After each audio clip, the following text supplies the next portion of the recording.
Welcome to Living with, I'm your host Katrina Smith, and on today's show I'll be talking to Amanda Harrinauth. Um, Before we get into our interview, can you share something about yourself? Something about myself. I'm a poet, a writer, and a trained life coach. Awesome. Okay, so what? Okay, you already discussed that you're a life coach. So, like, what type of life coach? Do you do? Like, how does life coaching help you do your do your life My and help work, you with yeah. others? Sure. I love your hair, by the way. Thank Uh, you. yeah.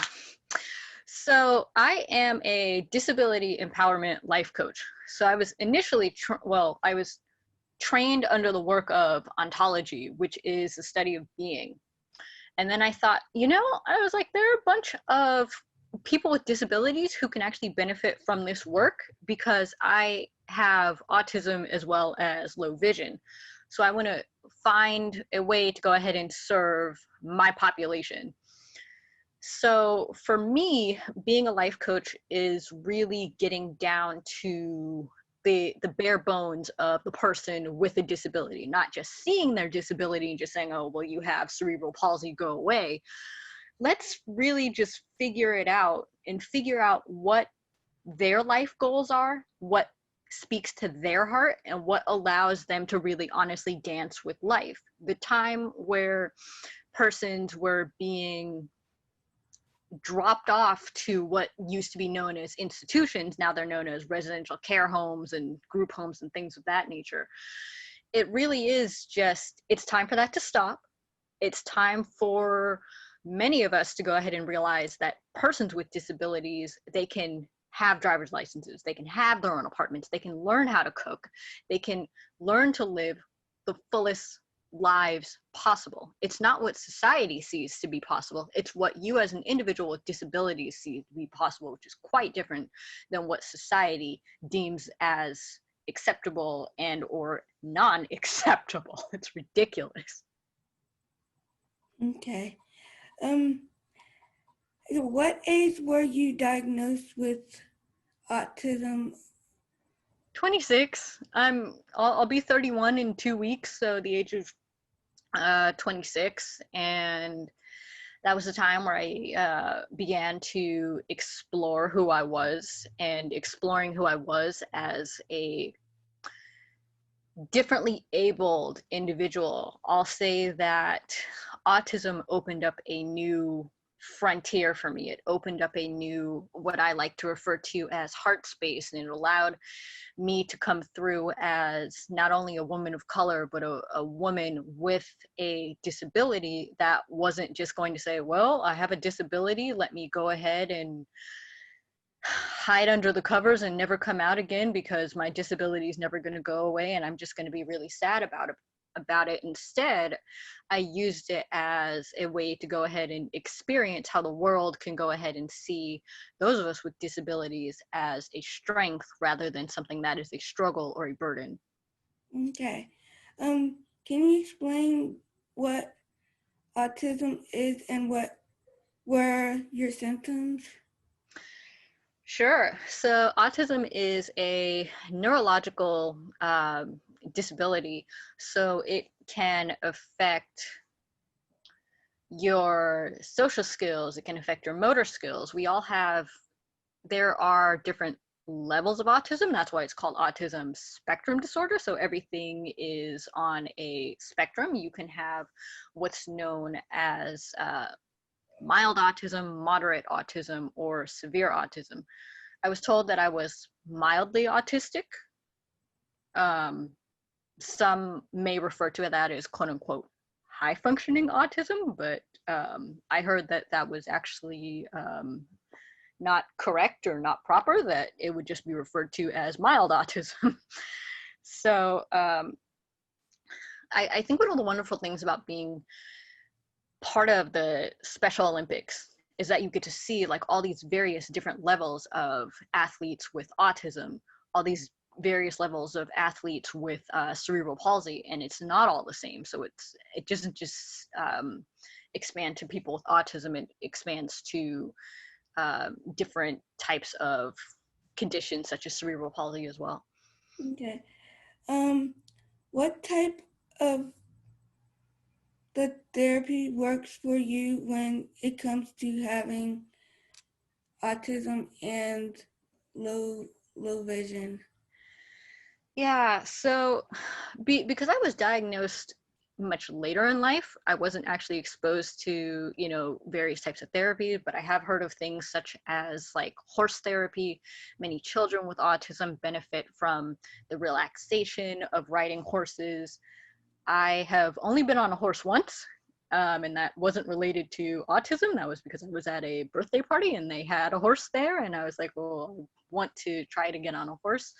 I've heard of some other various types of therapy that water therapy helps. A lot of individuals with autism just benefit from just being in water for whatever reason. I my dad actually taught me to swim. It's not that I'm so good at swimming, so that's probably why I didn't sign up to be part of the swim team for the Special Olympics yet, but I love being in water. I think that's very soothing and comforting to me. Um, so in terms of therapies, I've never had anything, any type of official therapy for my autism, but I think the best way to go ahead and answer that question was, for me, the poetry that I write is some of the best therapy that I can possibly benefit from, because it is a form of therapy for me, and it does stop me from, going, having meltdowns, or even if I'm in the midst of a meltdown, after that's all cleared up, I write. So my therapy is generally a pen and paper. Okay. How does having autism and low vision affect your everyday life? Um, Low vision, it can be pretty inconvenient at times. Like, you really, really wish you can read like small print in like a newspaper or something, if there's like an article that you really want to read and explore and you're unable to, even with like the aid of like reading glasses, or even if it's the aid of a magnifier. Autism, as I mentioned earlier, when being overstimulated, for many persons with autism, it can be pretty overwhelming. In some cases, I've had friends who have had to remove themselves from certain situations. In some cases, they've had severe meltdowns to the point where it's affected them for a couple of hours, 3-4 hours, to the point where it just takes them to calm down. So again, it really just depends. Again, for me, I center best with praying. I identify as a Christian, and writing. Those are really my two things that kind of help me get through my day-to-day life with the low vision as well as the autism. Okay. What helps you stay motivated when you feel frustrated? What helps me stay motivated when I feel frustrated? Um, just the simple fact, the three simple words: yes, we can. Yes, I can. And I am a global ambassador with the Special Olympics. So as being one of the leaders of the Special Olympics, you're not going to tell your teammates, no, you can't. You're going to say, yes, we can.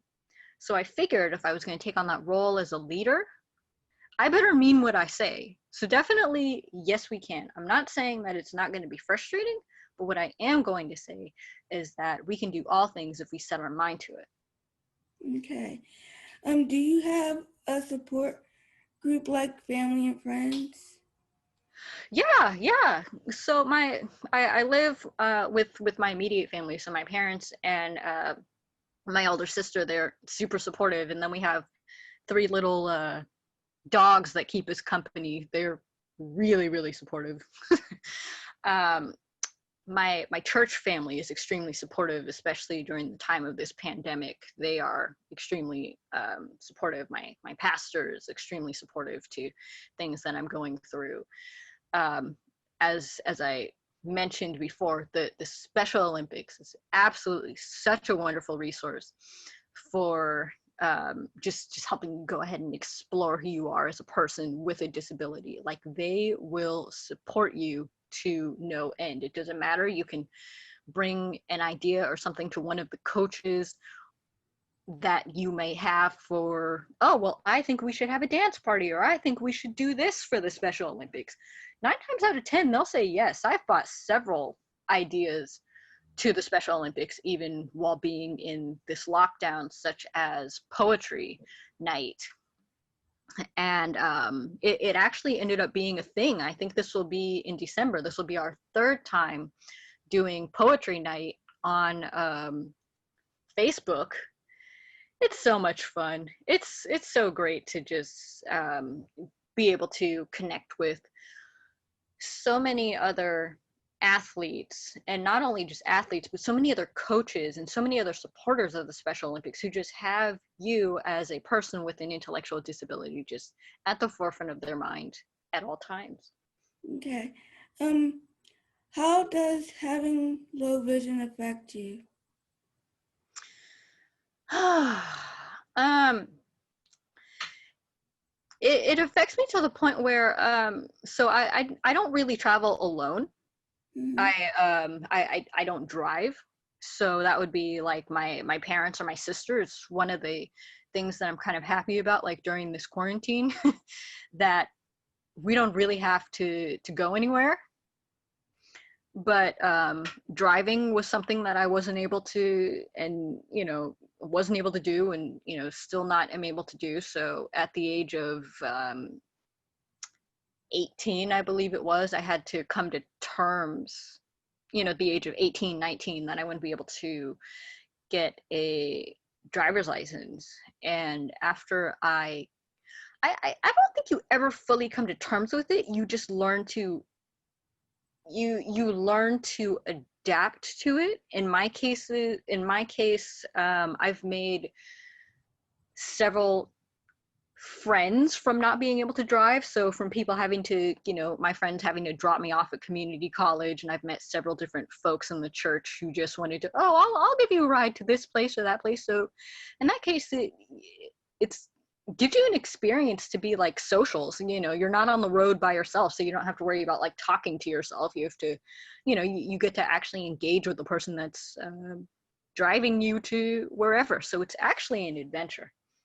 Okay. Um, what is the biggest misconception about your disability? Uh, biggest misconception about my disability, that there's something wrong with me because of a disability. No, there's nothing wrong with me, but there's something way wrong with those of us who claim that there is a problem with someone with a disability, if that really makes sense. There's nothing wrong with a person with a disability. It's just a different way of viewing the world, and it's a different way of looking, thinking, acting. But the point is that we're all existing in this world together. So, I mean, biggest misconception is that there's something wrong with having a disability. Absolutely not. Okay. What are some obstacles you have faced, and what were some strategies you used to overcome them?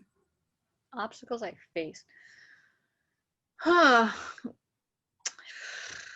I, I'll relate it back to, not being able to have a driver's license. That was a big one for me. Um, I I looked at it as somebody stealing my independence. But, as I discussed previously, it wasn't somebody stealing my independence. It was actually me gaining, friendships with those persons who got to honestly, drive me around. And I'm friends with a lot of the people who still got to drive me from place to place in high school, as well as going to college. I'm still friends with a lot of them today, because you don't just, oh, I'm gonna, pay you to drive me to a certain location. I'm actually going to be friends with you and actually bond with you. So again, it's more of a help versus like a hindrance, honestly. Okay. What type of support did you receive from in school with having autism? Well, that's the thing, because I was diagnosed much later. I was 26 when I was diagnosed, so I didn't receive any support. So by the time I was diagnosed with my autism, I was done with uh, the education portion of it. To be honest with you, even when I was in college, I still hadn't been diagnosed yet. So no supports there, but I've heard of some wonderful support services for people on the autism spectrum while they're in school. So I would encourage parents and caregivers to go ahead and look into those resources for their children on the autism spectrum, because it's going to do a world of wonders. And the best advice that I have is, the earlier that you get your child diagnosed with autism, the easier it is to find simple supports for them to go ahead and live the best life possible. Okay. How have you been affected? Has sorry. How have it been affected you by the pandemic? How has the pandemic affected you? Yeah. So I, on top of the autism and the low vision, I also have what's known as hydrocephalus, which is water on the brain. So I have a tube in my chest, and you have to get it replaced every so often. The last time I got mine replaced, it was in 2007. And when my parents asked what should we be looking out for, in terms of care, to make sure that, she doesn't have another episode causes her to be hospitalized, the doctor warned against me getting a chest infection. So whatever this virus is right now, and we don't really know what's causing this virus right now. So for the most part, unless it's to go to the doctor or things of that nature, I don't really leave the house. So when we were told by the governor to pretty much shelter in place, that's pretty much what I've been doing since March. As you can see, that many of my interviews have been like over the phone or via Zoom. So I've been very cautious. When I do go out, I wear a mask. When I come back in from having to go out, I definitely make sure that I'm diligent with washing my hands. So in terms of how it's affected me, I miss being with my friends. I miss being in competition. I got the awesome opportunity to be interviewed on National Public Radio back in April, and that was supposed to be in studio in Sacramento, but because of the lockdown, I didn't get to do it, so I had to be over the phone. So in terms of how it's affected me, I would say that there were parts that were harder to accept than others, because if you get a certain opportunity to do something which you look at as like being on NPR as something that is a once in a lifetime opportunity, you want to do the best you can to be in person. But obviously, I didn't get a chance to do that. So that how it's affected me, I think it's been a little bit more mental than physical. But again, if you are centered in something that you believe in, and your belief is a whole lot stronger than this pandemic business. So again, as I mentioned, I'm a big believer in Christ. So a lot of praying and a lot of just aligning with God's plan and purpose is really honestly what helps me through it and through this pandemic. And also being a leader, once again, for the Special Olympics, you want to keep your fellow teammates inspired. And the one way that you do that is you definitely don't go on social media and say, well, today is going to be another boring day because we can't go outside. I mean, you don't say that. You say something positive and you try and go ahead and inspire your teammates. So I think, again, being thrust into the role of a leader, you learn to center into your creativity as well as your positivity. Okay. How would you motivate others to come out and talk about their disability? This is going to sound really lame, but I would say just do it.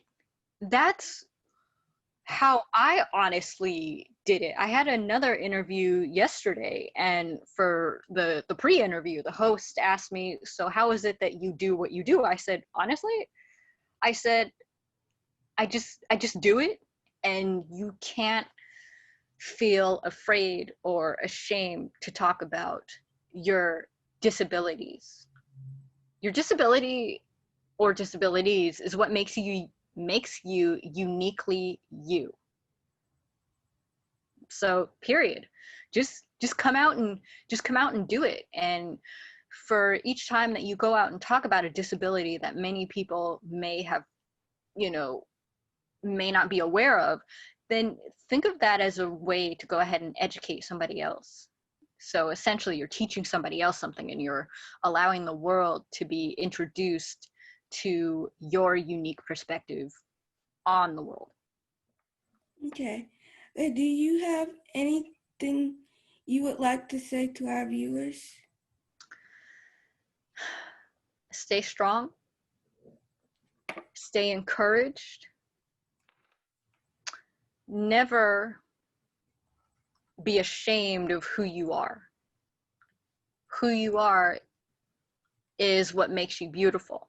And what makes you beautiful is what allows this world to keep moving forward. So, disability or not, just continue to be who you are. Okay, thank you. That was all the time we have for today. I hope you and have a good day. Thank you so much. This was fun. You're welcome. Alrighty. Bye. Bye. Thank you, Amanda Harrinauth, for sharing your stories on living with disabilities. If you know of anyone who would love to spread awareness about their disabilities, you can find all the information you need to know down in the description box down below.